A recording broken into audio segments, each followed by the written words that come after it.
오늘 주실 하나님의 말씀 누가복음 18장 1절부터 8절까지 말씀입니다. 누가복음 18장 1절부터 8절까지 말씀 한 절씩 교독하겠습니다. 예수께서 그들에게 항상 기도하고 낙심하지 말아야 할 것을 비유로 말씀하여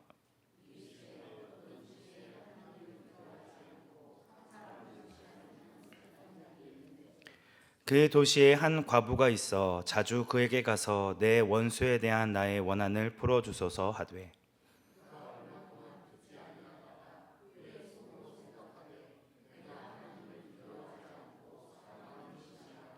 이 과부가 나를 번거롭게 하니 내가 그 원한을 풀어주리라. 그렇지 않으면 늘 와서 나를 괴롭게 하리라 하였느니라.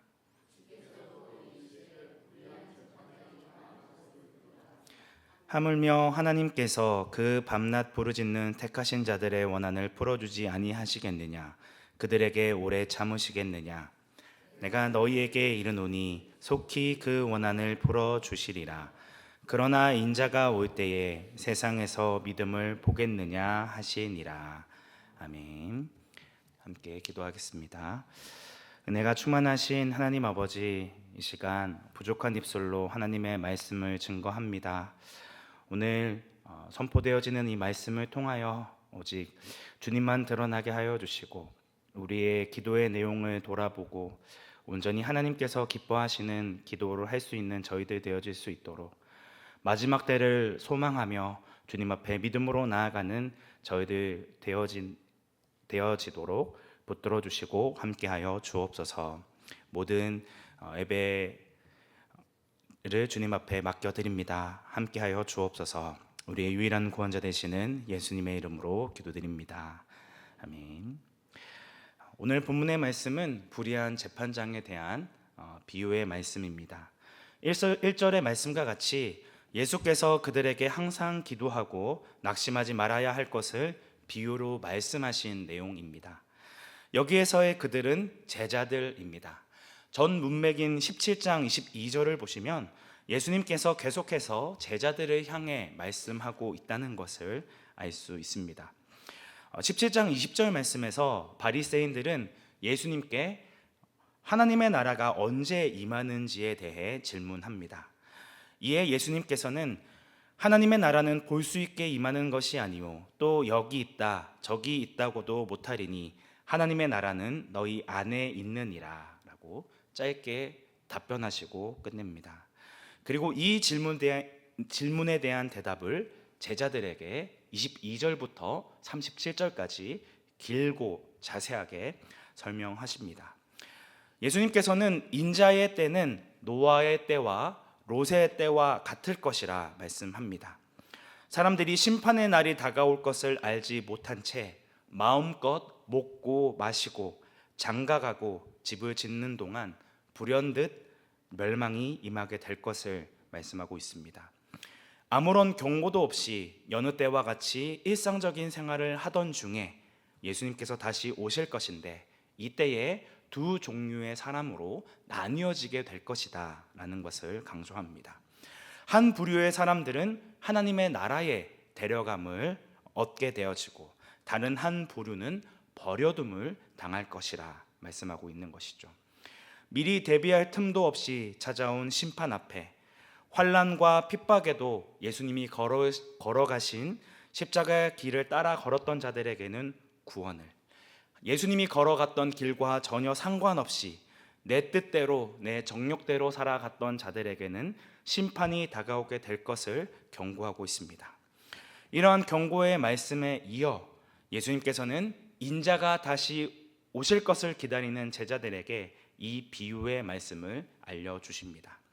예수님께서 이 비유를 말씀하신 목적은 무엇일까요? 1절 말씀에 매우 분명하게 드러나 있는데 우리 1절 말씀 함께 합독하겠습니다. 예수께서 그들에게 항상 기도하고 낙심하지 말아야 할 것을 비유로 말씀하여. 예수님께서는 너희들, 제자들은 항상 기도하고 낙심하지 말아야 한다는 것을 분명히 알려주기 위해 한 가지의 비유를 들어 설명을 하고 있습니다. 특별히 1절의 말씀은 기도가 무엇인지에 대해 매우 중요한 사실을 가르쳐 줍니다. 기도는 무엇이냐면 하나님의 백성인 성도들의 의무라 할 수 있습니다. 개역 개정 성경의 번역은 기도가 성도의 중요한 의무라는 사실을 잘 드러내 보이고 있지 않은데요. 1절에 항상 기도하고에 사용되어진 헬라어 동사 데아라는 단어는 반드시 무엇을 해야 한다라는 뜻을 가지고 있습니다. 너희들은 반드시 기도하고 또 기도해야 한다는 의미입니다. 누가복음에서는 이 동사를 무려 18번이나 반복해서 사용하고 있는데 3번은 예수님의 사명과 관련되어지고 7번은 예수님이 십자가 고난과 부활을 받아야 한다는 것과 관련되어 사용되어집니다. 이 동사가 사용되어진 몇몇 구절만 소개하면 누가복음 4장 43절 말씀에서는 예수께서 이르시되 내가 다른 동네에서도 하나님의 나라 복음을 전하여야 하리니 나는 이 일을 위해 보내심을 받았노라 라고 말씀하고 있습니다. 누가복음 9장 22절 말씀에서는 이르되 인자가 많은 고난을 받고 장로들과 대제사장들과 서기관들에게 버림받아 죽임을 당하고 제3일에 살아나야 하리라 라고 말씀하시고 있고, 누가복음 24장 7절 말씀에서도 이르시기를 인자가 죄인의 손에 넘겨져 십자가에 못 박히고 제3일에 다시 살아나야 하리라 하셨느니라 한데 라는 말씀이 등장합니다. 예수님께서는 예루살렘에 올라가 고난을 받으시고 제3일에 다시 살아나야 하는 절대적인 사명을 하나님께 위임받았습니다. 예수님의 십자가 부활 사건은 예수님께 맡겨진 매우 중요한 의무였습니다. 우리가 하는 기도 역시 이러한 관점에서 이해되어져야 합니다.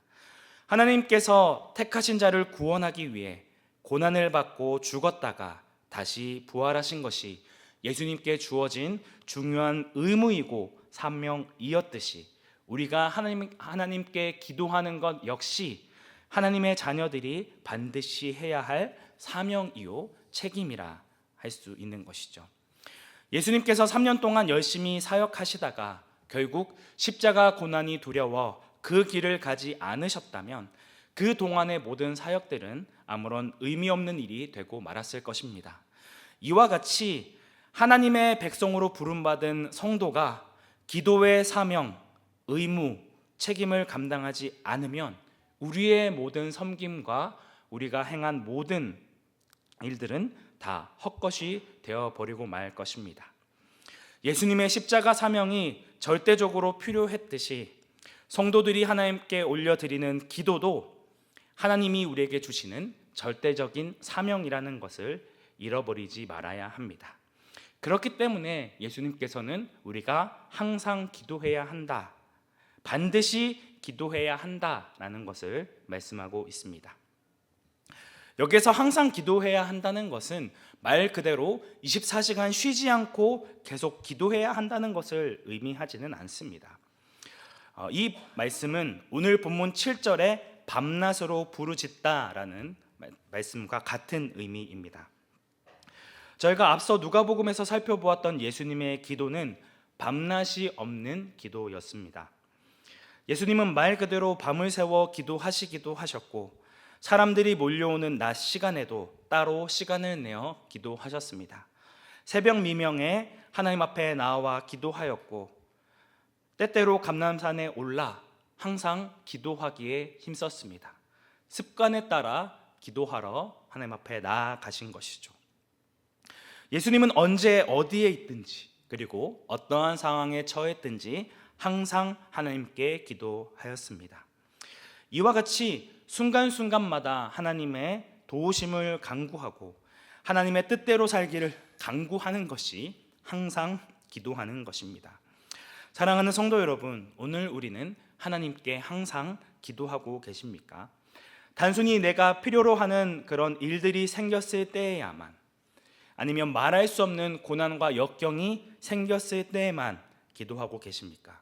아니면 기도는 우리가 하나님께 드려야 할 마땅한 의무이고 사명임을 알고 예수님과 같이 틈만 나면 시시때때로 기도하고 계십니까? 다시금 안일했던 우리의 기도 생활을 돌아보며 기도가 나의 사명임을 깨달아 항상 깨어 기도하기 힘쓰는 온산한교회 성도님들이 되시기를 주님의 이름으로 축복합니다. 이제 본격적으로 예수님이 알려주신 비유에 대해 살펴보겠습니다. 이 비유에 등장하는 등장인물은 재판장과 과부 두 사람으로, 이 두 사람은 서로 이해관계가 전혀 없는 사람이었습니다. 사실 오늘 본문에 등장하는 재판장은 재판장이 될 자격이 없는 사람처럼 보입니다.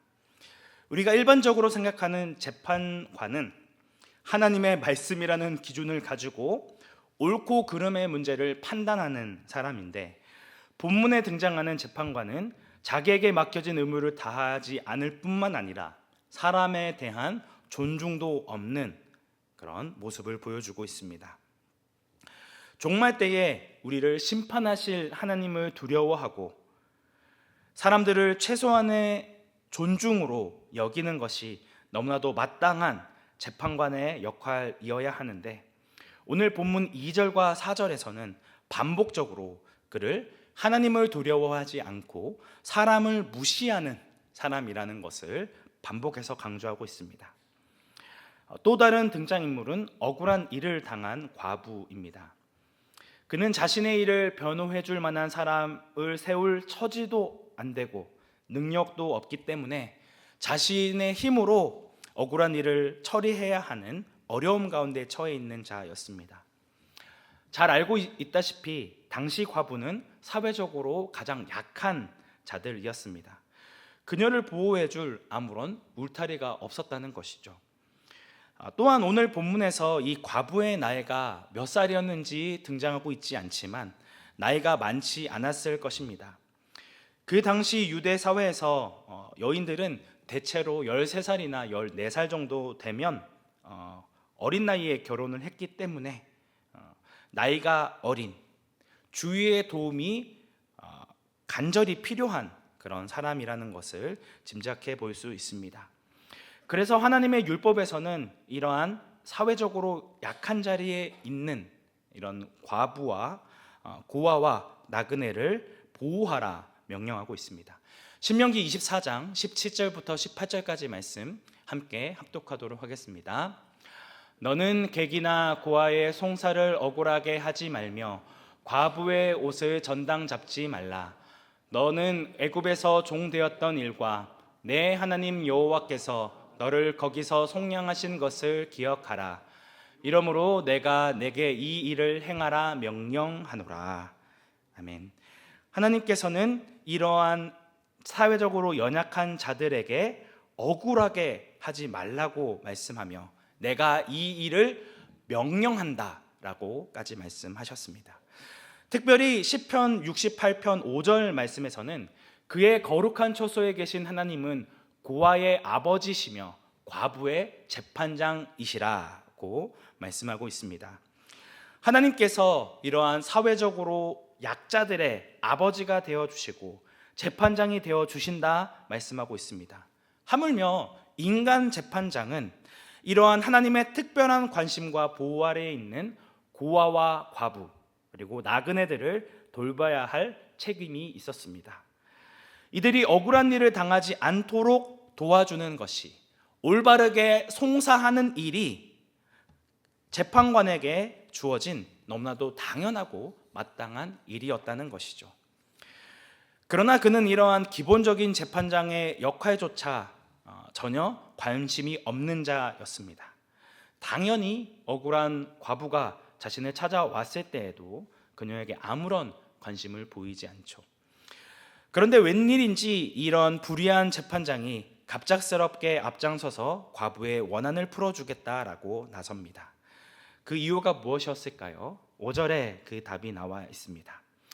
이 과부가 나를 번거롭게 하니 내가 그 원한을 풀어주리라.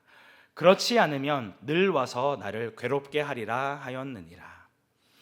이 과부가 계속해서 재판장을 찾아와서 귀찮게 하고 번거롭게 했다는 것입니다. 그는 매우 괴로웠습니다.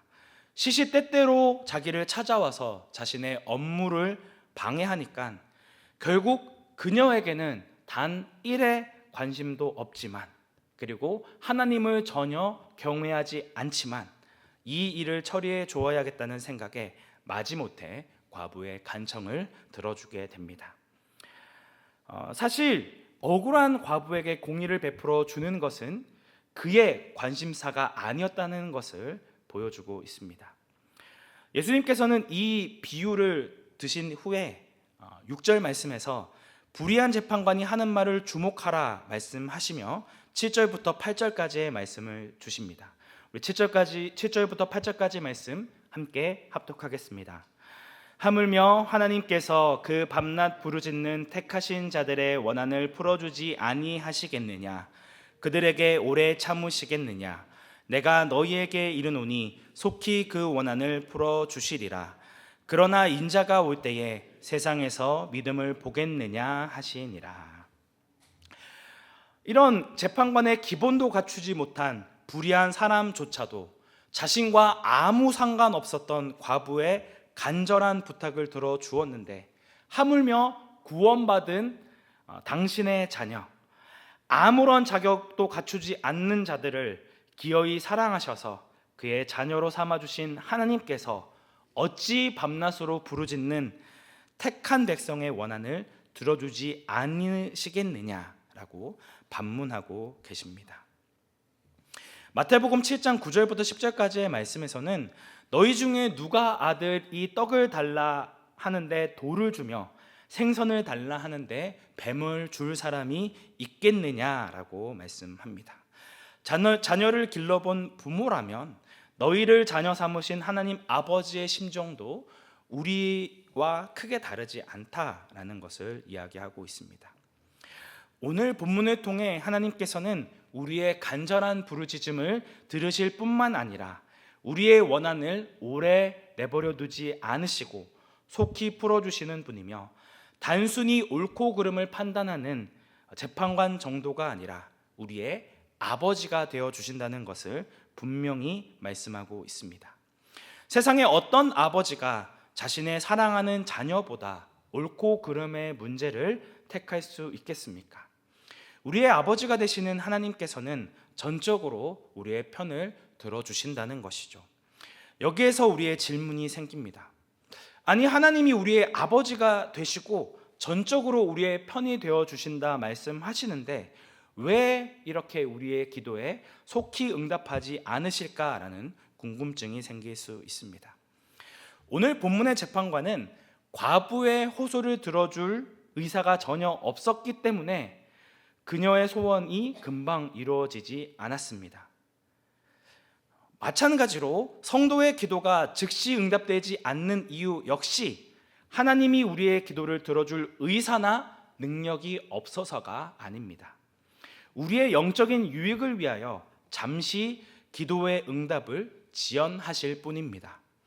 어떠한 기도의 응답은 너무나도 신속하게 이루어지고 어떠한 기도는 매우 더디게 응답되어집니다. 이 둘은 모순처럼 보입니다. 어떻게 기도 응답이 동시에 신속할 수도 있고 더딜 수도 있을까요? 이것은 관점의 차이라 할 수 있습니다. 기도하는 우리의 관점에서 볼 때에 하나님의 기도 응답은 금방 이루어지지 않는 것처럼 보입니다. 그렇기 때문에 우리는 기도하다가 쉽게 실망하고 좌절합니다. 오늘 본문의 비유가 바로 이러한 좌절과 낙담에 빠진 모습임을 잘 보여주고 있죠. 만일 우리가 기도하는 대로 당장 곳곳이 속히 이루어진다면 우리가 밤낮 부르짖을 필요가 어디 있겠습니까? 더욱이 예수님께서 재림하실 때까지 낙심하지 않고 끝까지 기도하는 믿음을 찾으려고 애쓸 필요가 어디에 있겠습니까? 사실 우리의 기도 생활에서 가장 큰 걸림돌은 기도의 응답이 내가 생각하고 기대한 만큼 빠르게 응답되어지지 않는다는 데 있습니다. 그래서 기도하다가 낙심하고 기도를 중단하게 됩니다. 이러한 연약함을 아시는 예수님께서 이 비유를 통해 제자들에게 말씀하십니다. 너희는 항상 기도하고 기도하는 일에 낙심하지 말라는 것을 말씀하고 있습니다. 우리가 정말 하나님이 우리의 아버지라는 사실을 믿는다면, 우리가 당하는 억울한 일과 고통스러워하는 문제를 아실 뿐만 아니라 우리의 부르짖는 기도에 속히 응답해 주시는 것을 믿는다면, 오늘 본문에 등장하는 과부와 같이 자신에게 처한 상황과 환경 가운데도 절망하거나 낙심하지 않고 끈질기게 포기하지 않는 기도를 할 수 있을 것입니다. 다시 한번 강조합니다. 본문의 주인공인 과부는 자신을 인간으로 취급하지도 않는 재판관 앞에 가서 포기하지 않고 끈질기게 간청하는 인내가 있었습니다. 무자격의 재판관조차 과부의 소원을 들어줄 수 있었다면, 우리를 사랑하시어 자녀 삼으신 아버지 하나님은 얼마나 더 우리의 기도를 들어주시겠습니까?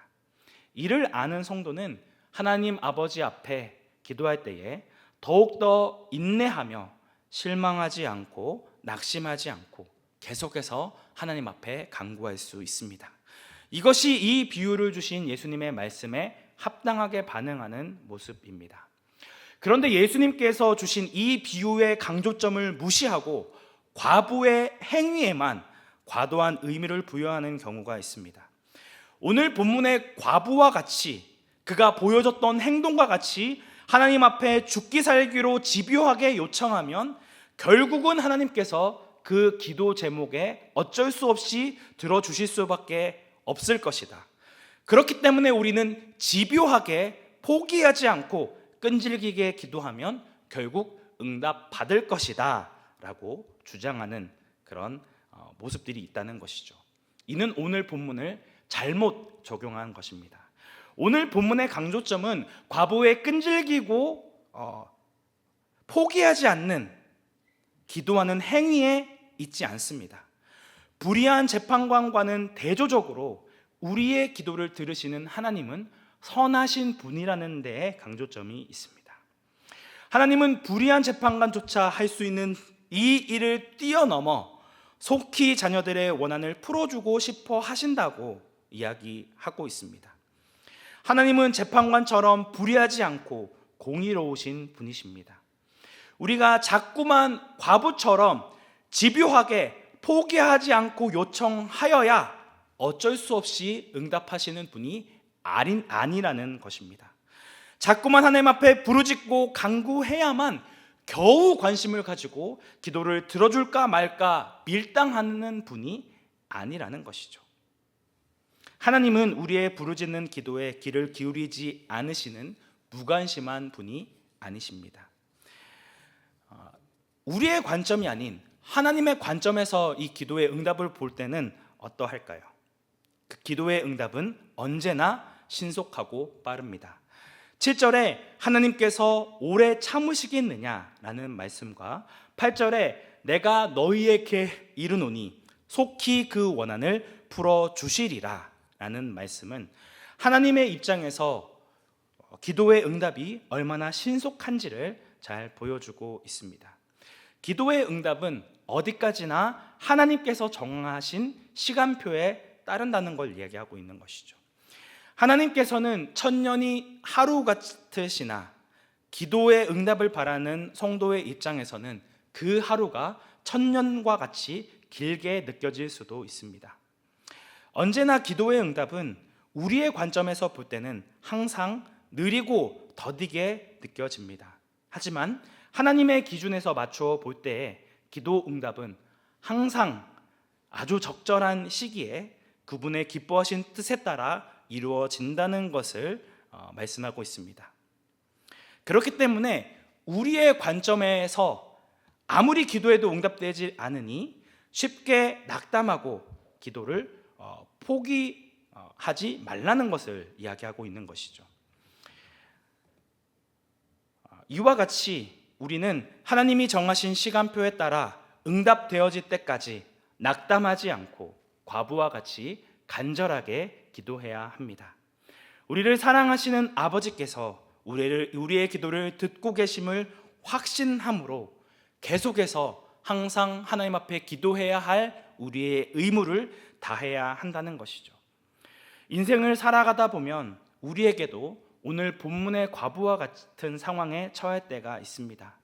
억울한 일을 당할 때에, 세상 어디에도 털어놓지 못할 원통한 일이 생겼을 때에, 아니면 내 힘으로는 도저히 해결할 수 없는 그런 문제와 상황이 누구에게나 찾아오게 됩니다.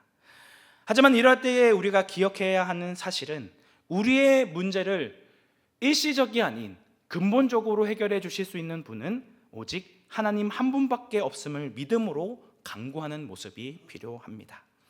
재판관과 과부는 서로 아무런 관계가 없었지만 하나님과 우리의 관계는 아버지와 자녀의 관계입니다. 하나님의 자녀인 우리는 언제든지 하나님 앞에 담대히 나가 자신이 원하는 바를 간구할 수 있는 특권을 가진 자들입니다.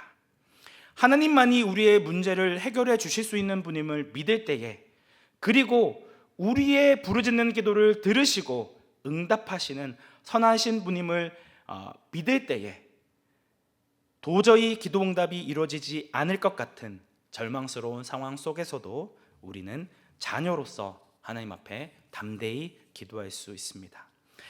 만약 자녀인 우리가 간절히 바라고 간구하는 기도의 제목이 우리에게 해가 되거나 오히려 우리에게 잘못된 결과를 낳게 한다면 아버지로서 그 기도에 응답해 주는 것이 바람직한 모습이라 할 수 있을까요?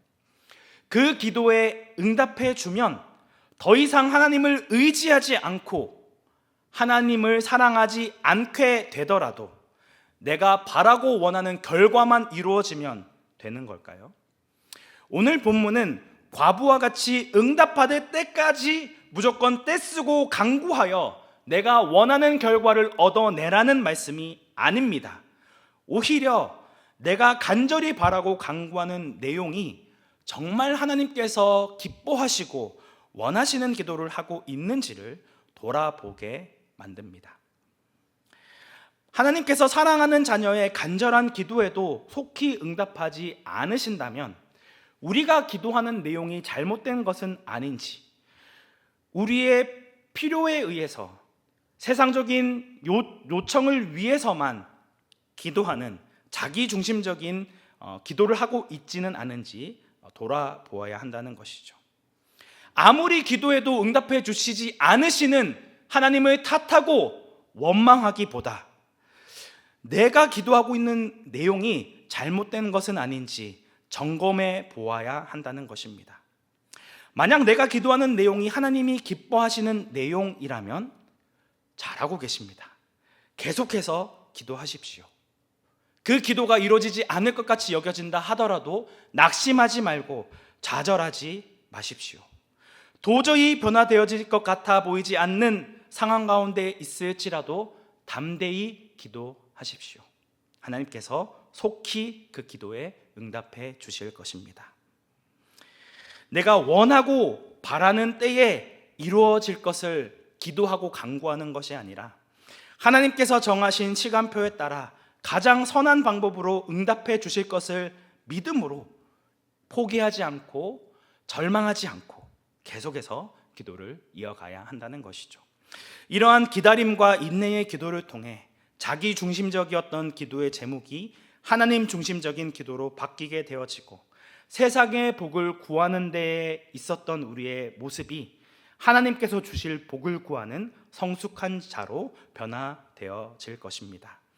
하나님이 우리에게 주실 선물만 기대하고 바라는 것이 아니라 하나님과 나누는 교제의 즐거움을 누리는 자로, 하나님의 손을 구하는 자가 아닌 하나님의 얼굴을 전심으로 찾고 구하는 자로 점차 바꾸어 가실 것입니다. 이러한 변화의 과정이 하나님께서 우리의 기도를 지연시키는 목적 중에 하나입니다. 결국 기도 응답의 지연은 우리로 하여금 하나님만을 전적으로 신뢰하고 하나님만을 우리의 전부로 삼도록 하기 위한 하나님의 은혜의 방편인 것이죠. 처음에는 자신의 욕망으로 가득 찼던 자가 이제는 거짓된 자신의 욕망을 포기하고 하나님으로 가득 차기를 원하는 온전한 사람이 되도록 우리를 바꾸어 가시고 우리를 인도하여 주신다는 것입니다. 이건 각 사람마다 다르게 주어지는 것이기 때문에 왜 저 집사님의 기도의 응답은 이렇게 빨리 되고 왜 나는 기도 응답이 되지 않냐, 비교하거나 상처받을 필요가 없습니다. 하나님은 언제나 우리 각자를 가장 선한 길로 인도하시고 속히 기도에 응답해 주시는 선하신 분이시기 때문입니다. 그렇기 때문에 우리는 오늘 문맥에서와 같이 우리 자신을 위한 기도가 아니라 마지막 때를 기다리는 자로 인자가 다시 올 때에 낙심하지 않고 기도해야 한다는 것을 잊지 말아야 합니다. 예수님께서 이 땅 가운데 오셔야 우리의 구원이 최종적으로 완성되어집니다. 그러므로 재림의 그날까지 우리의 기도는 쉬지 않고 항상 해야 하는 것이며 주님의 뜻을 따라 살아가기를 간구해야 합니다. 예수 그리스도를 믿는 것 때문에 어떠한 환난과 고난을 당한다 할지라도 끝까지 믿음을 지키고 하나님 앞에 나아가는 굳건한 믿음을 가진 자가 되기를 기도하며 간구해야 한다는 것이죠. 이 세상 사람들과 같이 노아의 때와 롯의 때와 같이 자신의 정욕대로 행복을 구하며 살아가는 자가 아니라 온전히 하나님의 말씀을 붙들고 그 말씀을 따라 살아가기에 애쓰고 간구하는 자가 되어져야 한다는 것이죠. 예수님께서는 이 비유의 결론적인 적용으로 인자가 올 때에 세상에서 믿음을 보겠느냐라고 말씀하십니다. 결국 마지막 때가 곧 임할 것을 기다리며 하나님의 뜻이 도저히 이루어질 것 같아 보이지 않는 이 세상 가운데서도 좌절하거나 낙담하지 않고 하나님의 말씀대로 한치의 오차도 없이 모든 말씀이 이루어질 것을 소망하며 기도하는 자가 하나님의 구원을 받게 될 것임을 말씀하고 있습니다. 그렇지 않고 자신의 정욕과 욕심만을 구하며 간구하는 자는 하나님의 구원을 얻지 못하게 될 것임을 경고하고 있는 것이죠. 오직 믿음의 사람만이 끝까지 인내하고 영적으로 깨어 쉬지 않고 기도하는 자만이 하나님의 나라에 들어가게 될 것임을 말씀하고 있는 것입니다. 하나님을 사랑하지 않고 돈을 사랑하고 쾌락을 사랑하는 이 마지막 때일수록 우리는 이 말씀을 기억함으로 낙심하지 않고 기도해야 합니다. 말씀을 따라 살아가려고 애쓰지만 그럼에도 또 무너지고 또 넘어지고 또 실패한다 하더라도 이 세상에 소망을 두지 않고 오직 하나님 나라에 영원한 소망을 두며 끝까지 믿음의 경주를 해나갈 수 있는 힘과 능력을 공급해 달라고 성령 하나님의 도우심을 구하며 기도해야 합니다. 주님이 다시 오실 날을 인내함으로 기도하고 소망하며 항상 깨어 기도함으로 하나님의 나라에 들어가는 온사랑교회 성도님들이 되시기를 주님의 이름으로 축복합니다. 함께 기도하겠습니다. 은혜가 충만하신 하나님 아버지, 주님이 다시 오실 마지막 때를 살아가고 있는 우리는 무엇을 구하고 무엇을 간구하고 있는지 다시금 돌아보게 하심에 감사를 드립니다. 도저히 하나님의 말씀이 이루어질 것 같아 보이지 않는 악한 이 세상 가운데서도 도저히 하나님의 은혜를 찾을 수 없는 절망 가운데 빠질 때에도 하나님의 은혜를 바라보며 나아가고 있는지, 내가 원하고 바라는 뜻대로 응답해 주시지 않는다고 하나님을 원망하고 있지는 않은지 다시금 우리의 기도를 돌아보기 원합니다. 여전히 자기중심적이고 나만 바라보는 기도에서 하나님의 뜻을 구하고 교회와 지체들을 위하여 기도하는 성숙한 주님의 자녀가 되어지기 원합니다. 하나님의 자녀로 하나님 앞에 항상 기도하는 것을 당연한 의무요 기쁨으로 여기며 항상 기도하기에 힘쓰는 거룩한 주님의 백성으로 변화되어지도록 늘 붙들어 주시고 함께하여 주옵소서. 우리의 유일한 구원자 되시는 예수님의 이름으로 기도드립니다.